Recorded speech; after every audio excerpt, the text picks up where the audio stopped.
Iran के बाद क्या होगा? ईरान पर हमला क्यों किया?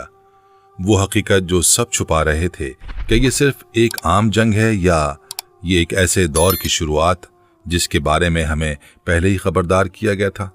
नबी अलैहिस्सलातु वस्सलाम ने फरमाया, फितने आएंगे जिनमें बैठा हुआ खड़े से बेहतर होगा और खड़ा हुआ चलने वाले से बेहतर होगा। सही बुखारी और मुस्लिम। यानी एक वक्त ऐसा आएगा जब हालात इस कदर पेचीदा हो जाएंगे कि हक और बातिल में फर्क करना मुश्किल हो जाएगा। आज जब हम दुनिया की सूरत हाल को देखते हैं, जब अचानक जंगें भड़क उठती हैं, जब ताकतवर मुल्क अपनी पूरी ताकत के बावजूद बेबस नजर आते हैं और जब सच और झूठ एक दूसरे में गडमड हो जाते हैं, तो यही हदीस हमें झंझोड़ कर रख देती है कि शायद हम वाकई उसी दौर के करीब खड़े हैं। हालिया दिनों में जो कुछ हुआ, अमेरिका और इसराइल की जानिब से ईरान पर हमला, फिर उसके बाद आलमी सतह पर पैदा होने वाली बेचैनी, इत्तेहादियों का पीछे हट जाना और वो सवाल जो आज पूरी दुनिया में गूंज रहा है, क्या वाकई एक सुपर पावर अपनी ताकत खो रही है? ये सब महज इत्तफाक है या किसी बड़े मंजरनामे का हिस्सा? कुछ तज्जियाकार ये भी कहते हैं कि इस जंग का असल मकसद सिर्फ ईरान नहीं बल्कि मशरिक़ वुस्ता में ताकत का तवाज़ुन बदलना और मुसलमानों को आपस में तकसीम करना है। जबकि बाज़ आवाज़ें ये दावा भी कर रही हैं कि इसके पीछे एक बड़ा एजेंडा छुपा हो सकता है जिसका ताल्लुक मस्जिद अक्सा से जोड़ा जा रहा है। और सबसे खतरनाक बात यह कि अब ऐसे खदशात भी सामने आ रहे हैं कि हालात को मजीद भड़काने के लिए ऐसे वाक़यात भी हो सकते हैं जिनका इल्ज़ाम किसी और पर डाल दिया जाए ताकि बड़ी जंग का रास्ता हमवार किया जा सके। तो क्या ये सब कुछ हमें एक बड़ी आलमी जंग की तरफ ले जा रहा है? क्या ये वही दौर है जिसमें फितने तेजी से फैलेंगे और उम्मत को आजमाइशों का सामना होगा? आज की इस वीडियो में हम आपको तफसील से बताएंगे कि ईरान पर हमला क्यों किया गया, इसके पीछे कौन सी आलमी ताकतें हैं, अमेरिका और उसके इत्तेहादियों के दरमियान क्या इख्तलाफात सामने आए, मुस्लिम ममालिक के इस सारे मामले में क्या किरदार रहा, क्या वाकई दुनिया एक नई जंग के दहाने पर खड़ी है, और सबसे अहम सवाल, ईरान के बाद क्या होने वाला है? क्योंकि जो मंजर इस वक्त दुनिया के सामने आ रहा है वो शायद कहानी का इख्तिताम नहीं बल्कि एक ऐसे बाब की इब्तिदा है जिसके असरात आने वाले वक्त में पूरी दुनिया को मुतासिर कर सकते हैं। और हकीकत यह है कि आगे जो होगा वो वाकई हैरान कुन हो सकता है। दुनिया में जो कुछ हो रहा है वो महज सियासत है या इसके पीछे कोई बड़ी तब्दीली छुपी है? जब हम खबरें देखते हैं, ईरान का नाम सुनते हैं, बम धमाकों और फौजी कार्रवाइयों की रिपोर्टें पढ़ते हैं, तो जहन में एक ही सवाल उठता है कि आखिर असल कहानी क्या है? क्या वाकई ये सब महज इलाकाई तनाज़ात हैं या कुछ और भी है जो हमें नजर नहीं आ रहा? क्या ये मुमकिन है कि आज जो कुछ मशरिक़ वुस्ता में हो रहा है उसका एक बड़ा और गहरा पस मंजर हो जिसे हम समझ नहीं पा रहे? दुनिया के कोने कोने में लोग यही सवाल पूछ रहे हैं और जवाब ढूंढने की कोशिश कर रहे हैं। ईरान एक ऐसा मुल्क है जिसकी तारीख सदियों पर मुहित है। ये वो सरजमीन है जिसने कभी किसी सुपर पावर के सामने आसानी से घुटने नहीं टेके, और आज 2026 के इब्तिदाई महीनों में जब अमेरिका और इसराइल ने मिलकर ईरान पर हमला किया तो शायद किसी ने सोचा भी न था कि उसके एक फैसले के इतने दूर रस नताइज निकलेंगे। डोनाल्ड ट्रंप जो अपनी ताकत का मुजाहरा करना चाहते थे, जिस तरह उन्होंने वेनेजुएला के सदर को गिरफ्तार करके अमेरिका लाने का कारनामा अंजाम दिया था, उसी तरह वो ईरान के साथ भी करना चाहते थे। लेकिन ईरान वेनेजुएला नहीं था, और यही वो हकीकत है जो पूरी दुनिया के सामने आकर रही। आगे जो होगा वो वाकई हैरान कुन है, लेकिन एक लम्हे के लिए रुकें और सोचें कि ये जंग क्यों शुरू हुई। मज़ाकरात हो रहे थे, ईरान और अमेरिका के दरमियान बातचीत जारी थी, एक सिफारती हल की तलाश थी, और फिर अचानक उन्हीं मज़ाकरात के ऐन दरमियान हमला कर दिया गया। ये वो सवाल है जो पूरी दुनिया पूछ रही कि आखिर क्यों? मुख्तलिफ तज्जियाकारों के नज़दीक इसका जवाब सादा है। ईरान जौहरी मुआहदे के करीब पहुंच रहा था, एक ऐसा मुआहदा जो खित्ते में ताकत का तवाज़ुन बदल देता, और कुछ ताकतें ऐसा नहीं चाहती थी। इसलिए मज़ाकरात को सबूताज करने का सबसे आसान तरीका यही था कि जंग छेड़ दी जाए। ये वो हकीकत है जिसे बड़े बड़े मगरबी सहाफ़ी और तज्जियाकार अपने अपने प्लेटफॉर्म्स पर बयान कर रहे हैं, जिनमें टिकर कार्लसन जैसे लोग शामिल हैं जो ट्रंप और नेतन्याहू की इस पॉलिसी को बेनकाब कर रहे हैं और जिनके खिलाफ ट्रंप इंतजामिया गद्दारी का मुकदमा बनाने की तैयारी कर रही है। जंग शुरू हुई तो ट्रंप इंतजामिया ने बड़े एतमाद से ऐलान किया कि चंद दिनों में मकासद हासिल कर लिए जाएंगे। पहला हदफ था ईरान में हुकूमत की तब्दीली, लेकिन तीसरे दिन ही ट्रंप इंतजामिया इस बात से मुनहरिफ हो गई। फिर कहा कि ईरान की जौहरी सलाहियत खत्म करनी है, जैसे पिछली बार तबाह करने का दावा किया गया था, लेकिन सिर्फ 8 माह में ईरान ने दोबारा वो सलाहियत हासिल कर ली। फिर कहा गया कि मिसाइल ताकत खत्म करनी है। हर रोज नया मौकफ, हर रोज नया जवाब। मुख्तलिफ तज्जियाकारों के नज़दीक ये इस जंग की सबसे बड़ी कमजोरी थी कि इसका कोई वाज़े और मुस्तकिल मकसद था ही नहीं। और जब कोई भी जंग बगैर वाज़े मकसद के लड़ी जाए तो उसका अंजाम क्या होता है, इसे तारीख ने बार बार साबित किया है। आगे जो होगा वो सुनकर आप एकदम चौंक उठेंगे। जंग के पहले हफ्ते में ईरान के सुप्रीम लीडर आयतुल्लाह खामनाई शहीद हो गए। ये एक बड़ा वाकया था और ट्रंप ने सोचा कि अब जंग जीत ली गई। लेकिन जंग के 8वें दिन, जिसे माहिरीन के मुताबिक किसी भी जंग का फैसलाकुन दिन समझा जाता है, तस्वीर बिल्कुल वाज़े हो चुकी थी। ईरान ने वो कर दिखाया जो बहुत सौ को नामुमकिन लगता था। उसने खलीज फारस में अमरीकी बहरी बेड़े को पसपा होने पर मजबूर कर दिया। इत्तलात के मुताबिक अमरीकी तैयारा बरदार जहाज इब्राहिम लिंकन का रेडार इंतहाई दुरुस्त निशाना लगाकर तबाह किया गया और वो 700 किलोमीटर पीछे बहरे हिंद की जानिब हट गया। आबनाए हुर्मज जुज़वी तौर पर ब्लॉक हो गई, खलीज में परवाजें रुक गईं, तेल की सप्लाई मुतासिर हुई और पाकिस्तान समेत दुनिया भर में तेल की कीमतें बढ़ गईं। वो अमेरिका जिसकी एक झलक से दुनिया लरसती थी, आज मदद के लिए पुकार रहा था। तारीख में एक और मवाजना भी मिलता है। जब रोम की सल्तनत अपने उरूज पर थी तो उसने भी सोचा था कि वह हमेशा दुनिया पर हुक्मरानी करती रहेगी। लेकिन हर सुपर पावर की एक मयाद होती है और जब वो मयाद खत्म होने लगती है तो उसकी अलामत जाहिर होने लगती है। आज अमेरिका की अलामत भी जाहिर हो रही है। इत्तेहादियों का साथ छोड़ना, फौजी बेड़े का पसपा होना, इक्तिसादी दबाव और सबसे बढ़कर ये कि अमेरिका की धमकी का असर पहले जैसा नहीं रहा।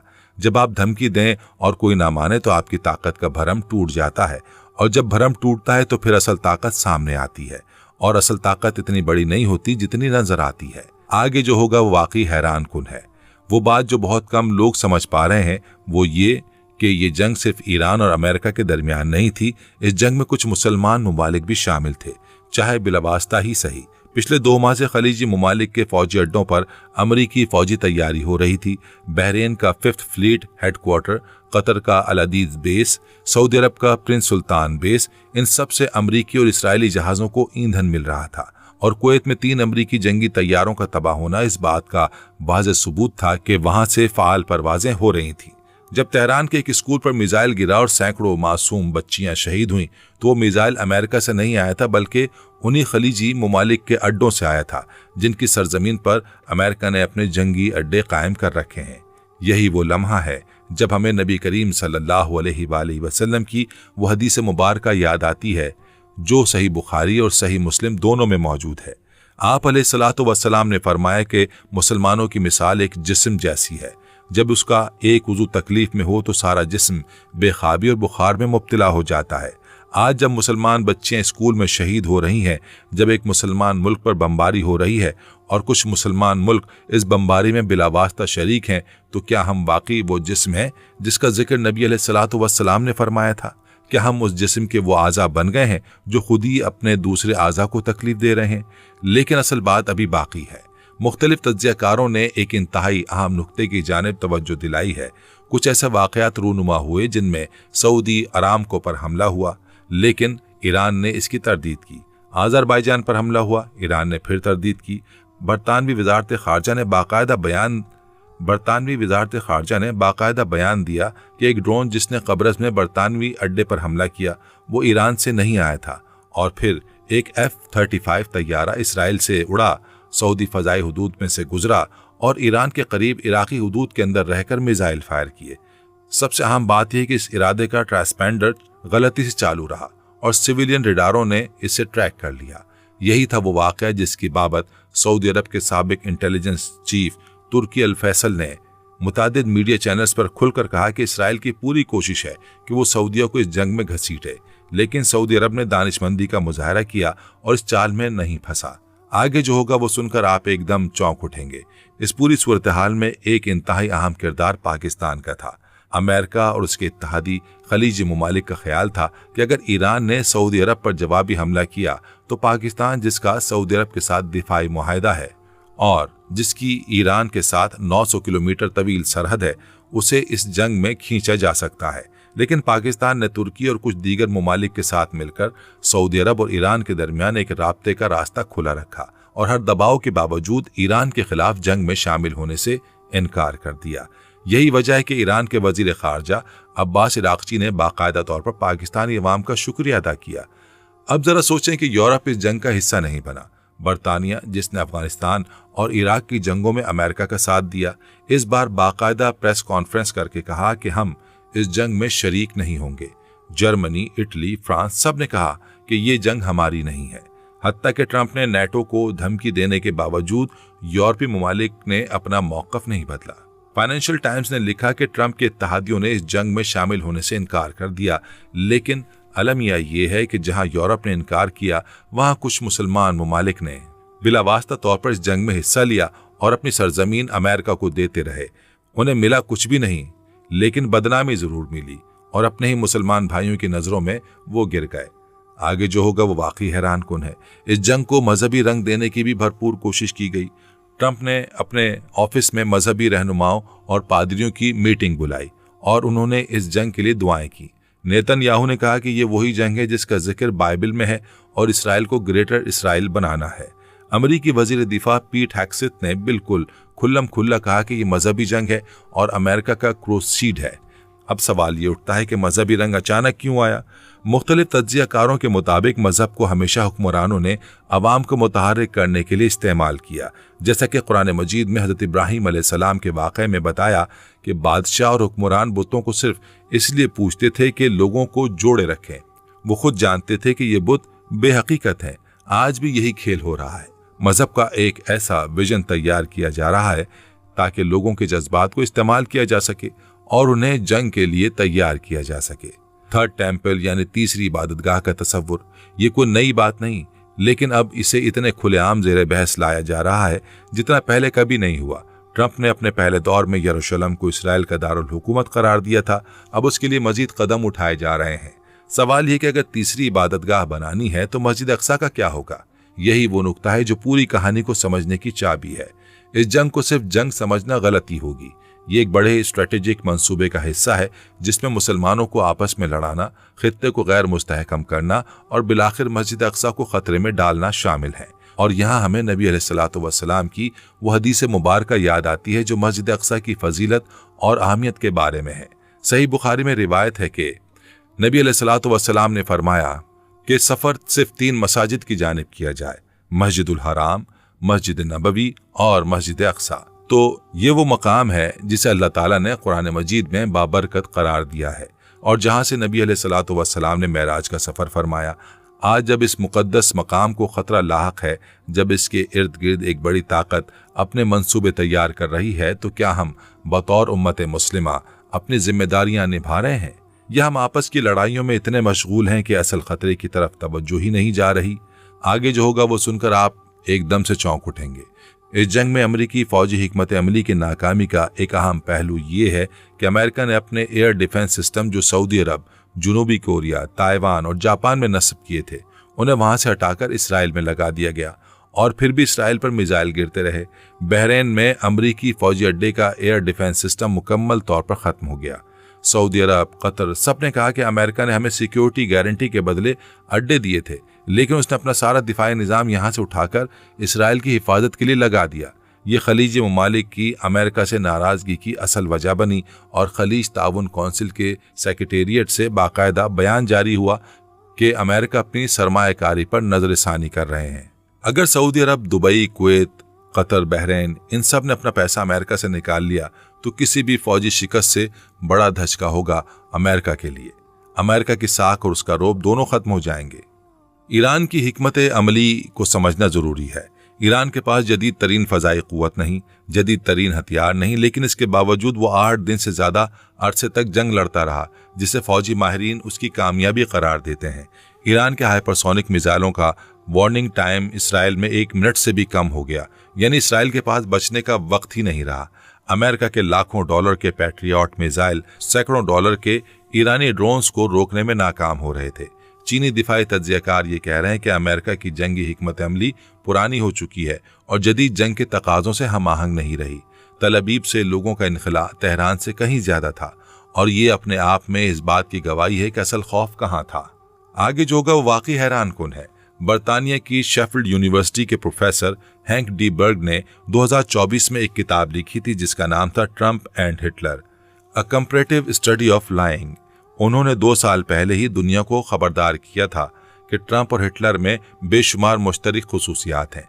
दोनों जमहूरियत की पैदावार हैं, दोनों झूठ बोलते हैं, गलत मालूमात फैलाते हैं और नस्ली नफरत को हवा देते हैं। और किताब में कहा गया कि ट्रंप मुसलमानों के खिलाफ नफरत फैलाता है। अब पूरी मगरबी दुनिया में अखबारात और टीवी चैनल्स ट्रंप और हिटलर का मवाजना कर रहे हैं। हिटलर का अंजाम क्या हुआ ये सब जानते हैं, और तारीख हमें यह भी बताती है कि जो ताकतें जुल्म पर खड़ी होती हैं उन्हें एक न एक दिन उस जुल्म का हिसाब देना पड़ता है। लेकिन असल बात अभी बाकी है। इस पूरी सूरत हाल में एक बात जो बार बार सामने आती है वो है मुसलमानों की आपसी फिरकावारियत। जैसे ही जंग शुरू हुई फिरकावाराना तनाव 7वें आसमान पर पहुंच गया। लेकिन समझने की बात यह कि फिरकावारियत हमेशा से खुद ब खुद नहीं फैली, बल्कि इसे फैलाया गया। 1979 के ईरान इनकलाब के बाद जब ईरान ने अपने नजरियात बरामद करने की कोशिश की तो अरब ममालिक ने अपनी प्रॉक्सी कुव्वतें खड़ी की। पाकिस्तान भी इस खेल से बाहर नहीं रहा, लेकिन आज जो सूरत हाल है वो ये है कि दोनों तरफ से इंतहा पसंदी ने नुकसान किया है। दोनों तरफ से गलत लोगों ने जज्बात को हवा दी है और दोनों तरफ से आम मुसलमान इस खेल का शिकार हुए हैं। यहाँ हमें नबी करीम सल्लल्लाहु अलैहि वसल्लम की वह हदीस मुबारका याद आती है जो सुनन नबी दाऊद में रिवायत है और जिसे अहले इल्म ने अलामत ज़माना के बारे में बयान किया है कि आप अलैहिस्सलातु वस्सलाम ने फरमाया कि अनकरीब एक वक्त आएगा जब दूसरी कौमें तुम्हारे खिलाफ इकट्ठी हो जाएंगी जैसे खाने वाले बर्तन की तरफ इकट्ठे होते हैं। साहबा ने पूछा क्या हम उस वक्त तादाद में कम होंगे? आप अलैहिस्सलातु वस्सलाम ने फरमाया नहीं, बल्कि तुम उस वक्त तादाद में बहुत ज्यादा होगे, लेकिन तुम सैलाब के झाग की तरह होगे और तुम्हारे दिलों में वहन होगा। साहबा ने पूछा वहन क्या है? आप अलैहिस्सलातु वस्सलाम ने फरमाया दुनिया की मोहब्बत और मौत से नफरत। यह हदीस मुबारक आज के हालात पर कितनी सादिक आती है। आज मुसलमान 1 अरब से ज्यादा हैं, दुनिया का 1/3 हिस्सा मुसलमानों के पास है, कुदरती वसाइल मुसलमान ममालिक में है, लेकिन फिर भी हम कमजोर हैं क्योंकि हम आपस में मुत्तहिद नहीं। आगे जो होगा वो सुनकर आप एकदम चौंक उठेंगे। यहाँ हमें नबी करीम सल्लल्लाहु अलैहि वसल्लम की एक और हदीस मुबारक भी बयान करनी चाहिए। सुनन नबी दाऊद में रिवायत है कि आप अलैहिस्सलातु वस्सलाम ने फरमाया कि मुसलमान एक दूसरे के भाई हैं, ना एक दूसरे पर जुल्म करें, ना एक दूसरे को बेयारो मददगार छोड़ें।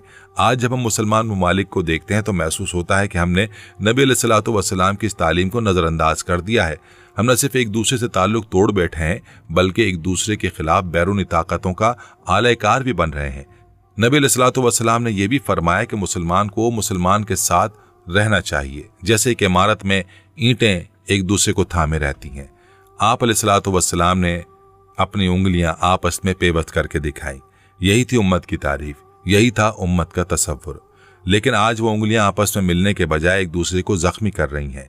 इस्लामी तारीख बताती कि उम्मत मुस्लिमा का इत्तेहाद हमेशा उसकी सबसे बड़ी ताकत रहा है। जब भी मुसलमान आपस में तकसीम हुए बैरूनी ताकतों ने फायदा उठाया। सलीबी जंगों के ज़माने में जब मुसलमान हुक्मरान आपस में लड़ रहे थे तब सलाहुद्दीन ने आकर उन्हें मुत्तहिद किया और बैतुल मुक़द्दस आज़ाद करवाया। जब मुगल सल्तनत कमज़ोर हुई तो अंग्रेज़ों ने हिंदुस्तान पर कब्जा किया। अंग्रेज़ों ने हिंदुस्तानियों को आपस में लड़ाया, रियासतों को एक दूसरे के खिलाफ किया और इस तरह एक बड़े मुल्क को छोटे छोटे टुकड़ों में बांटकर अपना गुलाम बना लिया। आज वही हिकमत अमली एक बार फिर इस्तेमाल हो रही है। मुसलमानों को शिया सुन्नी में तकसीम करो, अरब व अजम में बांटो, ईरान और अरब ममालिक को एक दूसरे का दुश्मन बनाओ और फिर इन सब की कमजोरी से फायदा उठाओ। असल हदफ मस्जिद अक्सा है, असल हदफ फ़लस्तीन है, असल हदफ एक ऐसा निज़ाम कायम करना है जिसमें मुसलमानों के मुक़द्दस मकामात महफूज ना रहें। आगे जो होगा वो वाकई हैरान कुन है। पाकिस्तान ने इस बार जो किरदार अदा किया है वो काबिल गौर है। एक तरफ तमाम तर दबाव, दूसरी तरफ अवामी जज्बात, तीसरी तरफ मुआशी मजबूरियां, लेकिन इसके बावजूद पाकिस्तान ने ईरान के खिलाफ जंग में शामिल होने से इनकार किया। तुर्की ने सऊदी अरब और ईरान के दरमियान राब्ते का पुल बनाया। कुछ मुसलमान ममालिक ने समझदारी का मुजाहरा किया कि मुसलमानों को आपस में न लड़ने दिया जाए। ये वो इत्तेहाद है जिसकी तालीम हमें इस्लाम ने दी है। ये वो रास्ता है जिस पर चलकर उम्मत ने सदियों तक अपनी शनाख्त कायम रखी है। अल्लाह की किताब ने हमें जो बसीरत दी है और नबी अलैहिस्सलातु वस्सलाम की अहादीस मुबारका ने हमें जो रहनुमाई अता की है वो हमारा सबसे बड़ा हथियार है। कोई मिसाइल, कोई बहरी बेड़ा, कोई जौहरी हथियार इससे बड़ा नहीं जो इत्तेहाद और ईमान से हासिल होता है। आने वाले दिनों में हालात किस तरफ जाएंगे ये तो वक्त ही बताएगा। मुख्तलिफ तज्जियाकार मुख्तलिफ राय रखते हैं। कुछ का ख्याल है कि अमेरिका का असर और रसूख मगरबी एशिया से कम हो रहा है और एक नए आलमी निज़ाम की बुनियाद रखी जा रही है। कुछ का ख्याल है कि सब कुछ एक बड़ी तब्दीली का आगाज है। लेकिन एक बात वाज़ेह है कि हमें बतौर उम्मत अपनी समत का तयन करना होगा। हमें ये फैसला करना होगा कि हम इस दुनिया में सिर्फ तमाशाई बने रहेंगे या हम अपने हुकूक, अपनी शनाख्त और अपने मुक़द्दस मकामात की हिफाजत के लिए मुत्तहिद होंगे। क्या हम वाकई एक ऐसे वक्त में दाखिल हो चुके हैं जहां हर फैसला, हर कदम और हर इंतखाब आने वाली नस्लों का मुस्तकबिल तय करेगा? ये सवाल आज हर मुसलमान के जहन में होना चाहिए और उसका जवाब हर मुसलमान को अपने दिल से तलाश करना होगा।